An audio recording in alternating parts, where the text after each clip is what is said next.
Okay, imagine this. You wake up, grab your phone, it's May 28th, 2025. Right. And there's this headline, like straight out of some political thriller. Okay. What's it say? Harvard University has just lost its authorization to enroll international students. Whoa.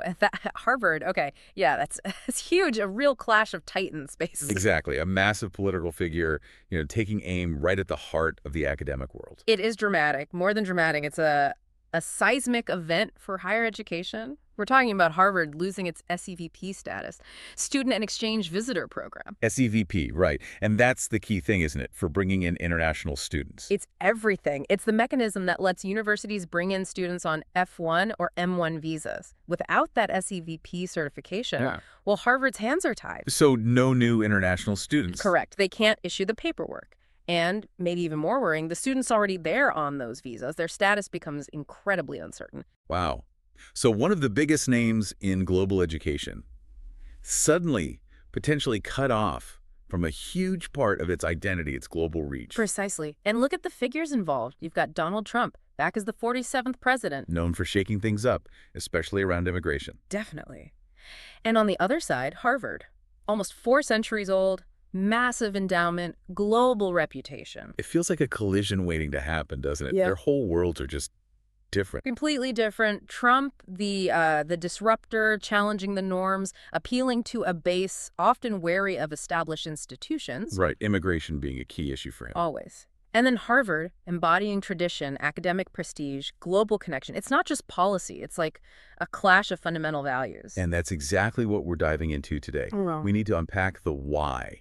Why did this happen? What are the immediate consequences, the chaos? Yeah. And what does it mean bigger picture for international education, for this whole narrative around a war on elite? We've been looking at news analyses, commentary, trying to piece it together. Our goal here is really to understand the core issues, the human cost for these students. Thousands of them. Thousands. And what this kind of, well, anti-intellectual showdown, as some are calling it, might mean long term. So that date again, May 28th, 2025, news breaks. Harvard's SEVP status.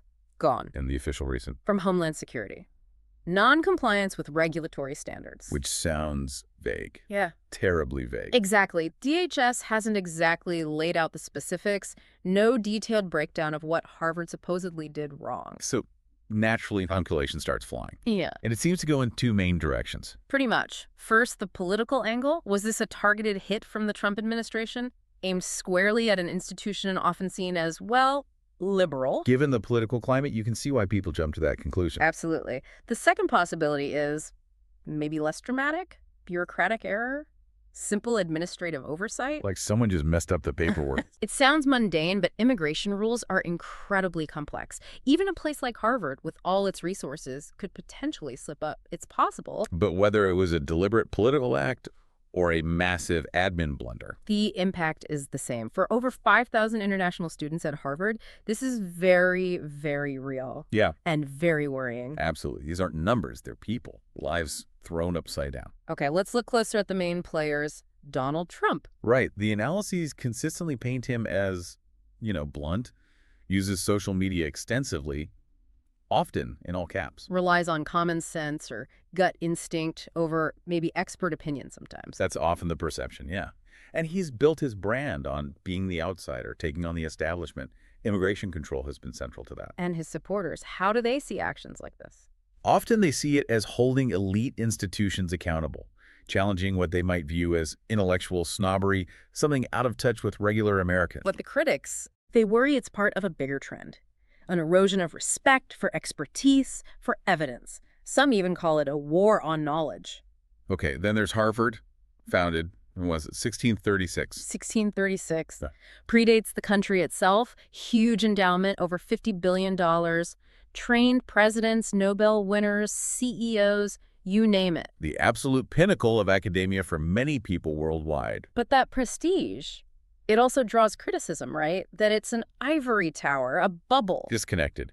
Producing graduates who are maybe a bit too sure of themselves. That's the stereotype some people push. The self-important know-it-alls caricature. It feeds into that resentment towards elites. So you've got this stark contrast, populist skepticism versus academic elitism. Trump the disruptor versus Harvard the institution. A reality TV star versus a dusty encyclopedia, as one commentary put it, maybe a bit unfairly. Caught right in the middle, those students. Exactly. For them, this isn't some abstract debate. It's potentially catastrophic. What exactly could happen to them? Well, the worst case scenario is their visas get revoked. They could be forced to leave the U.S. mid-semester. Forced to leave. Just pack up and go. Imagine. You're deep in research, maybe quantum physics, maybe medieval poetry. Yeah. Years of work. And suddenly you have to abandon it all. That's horrifying. One analysis compared it to getting kicked off a reality show. Yeah, I saw that. But instead of a parting gift, you get student debt and a one-way ticket home. It really drives home how precarious it is. And the ripple effects must go way beyond Cambridge, Massachusetts. Oh, absolutely. Think about countries like India, China, Nigeria. Yeah.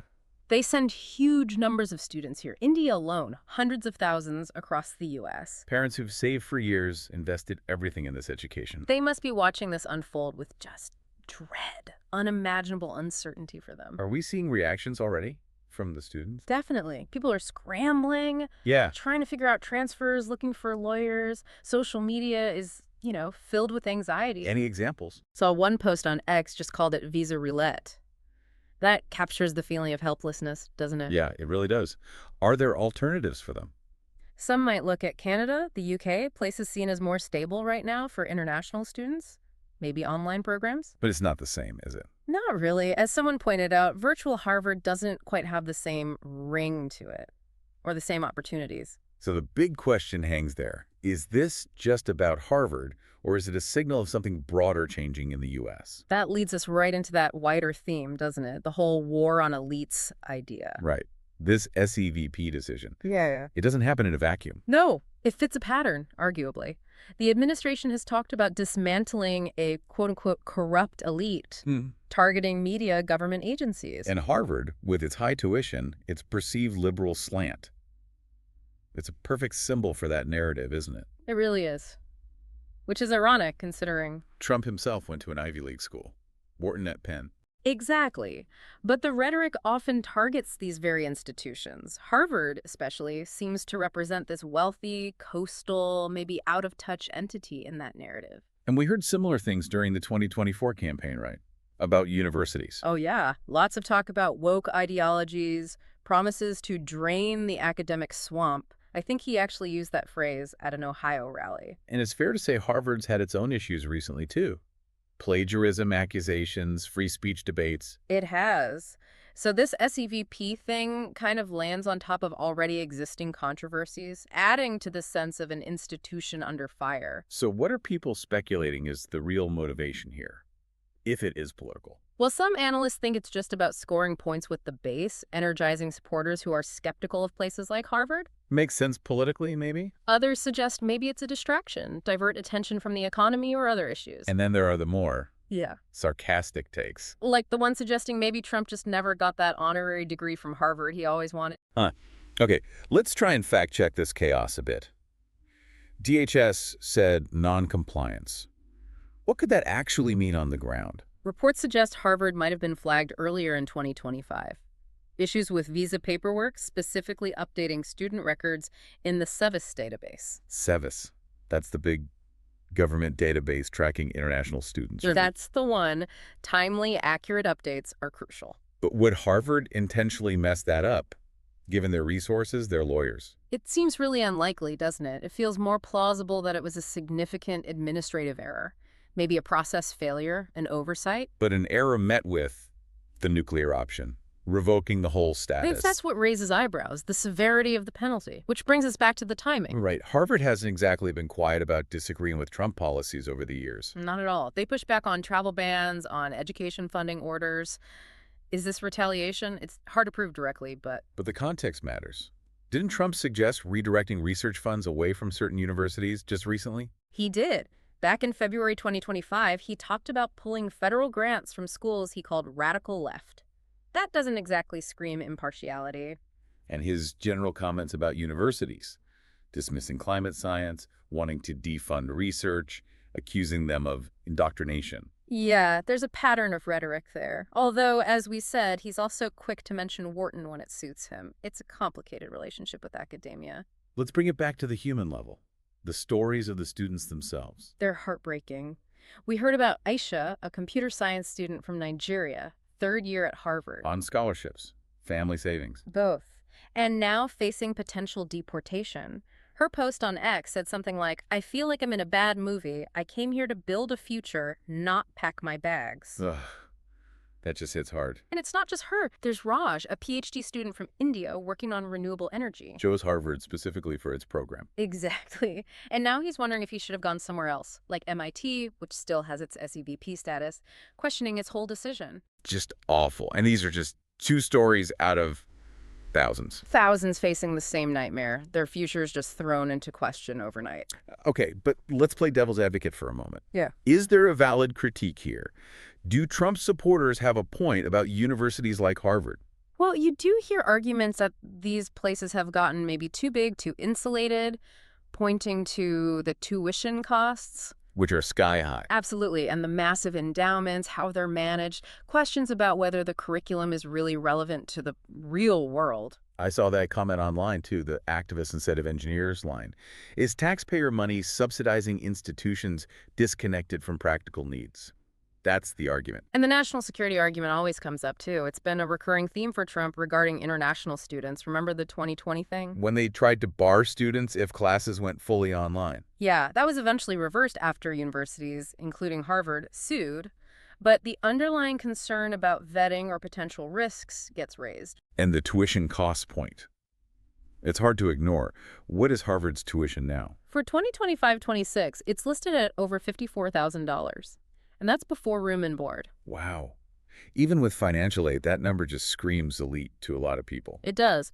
But, okay, even if you accept some of those criticisms about cost or curriculum, is revoking SEVP status the right response, especially targeting international students? Seems like a blunt instrument. Very blunt. These students bring billions into the economy. They contribute massively to research, innovation. It feels like, throwing the baby out with the bathwater. You might hurt the U.S.'s own competitive advantage.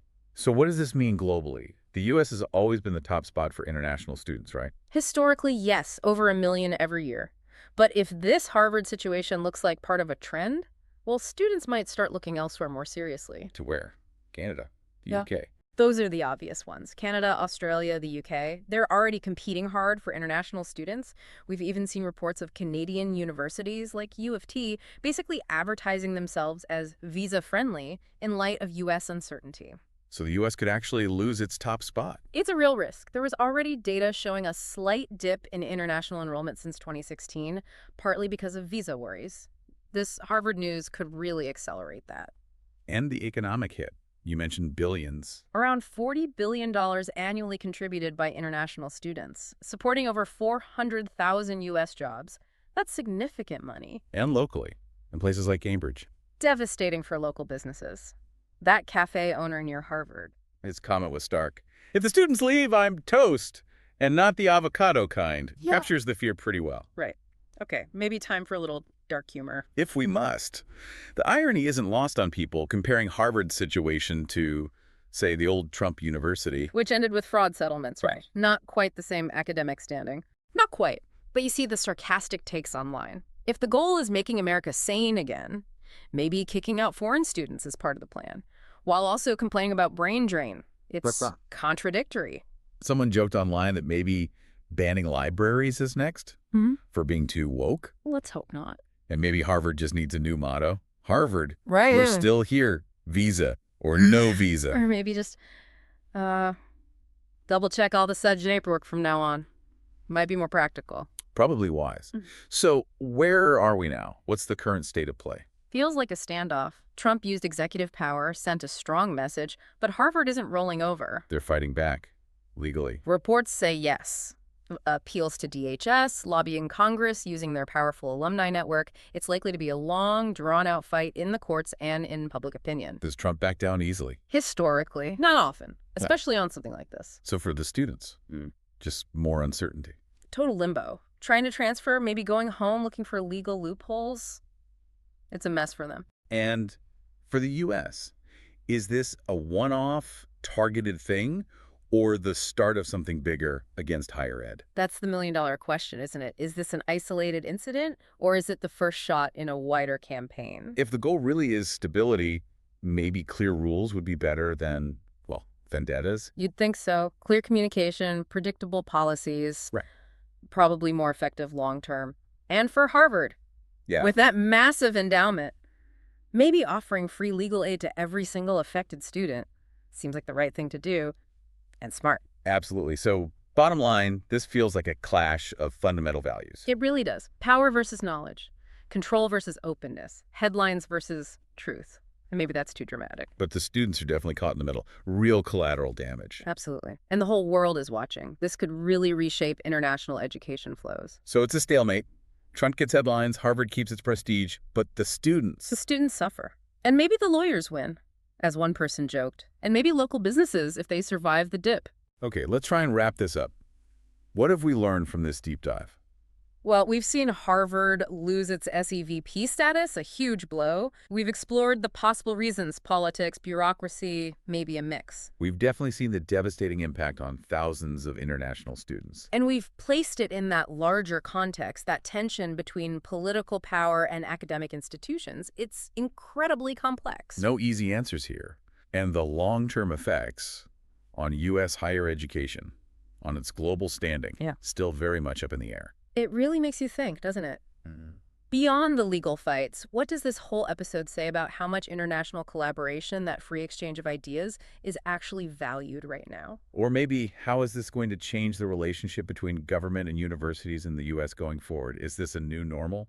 Definitely food for thought. A lot for you, listener, to keep thinking about.